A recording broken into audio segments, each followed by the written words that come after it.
Hazrat Umar radhiyallohu anhu qanday inson edilar?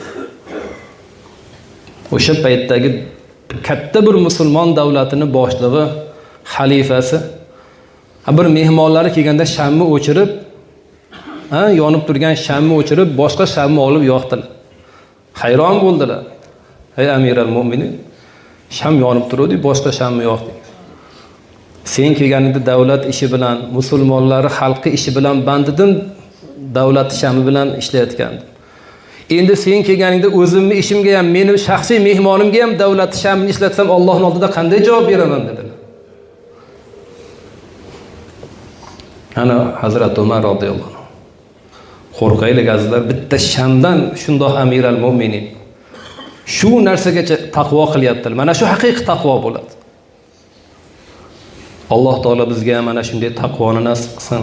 Ana shunday taqvodor insonlar Allohning do'stlari bo'ladi.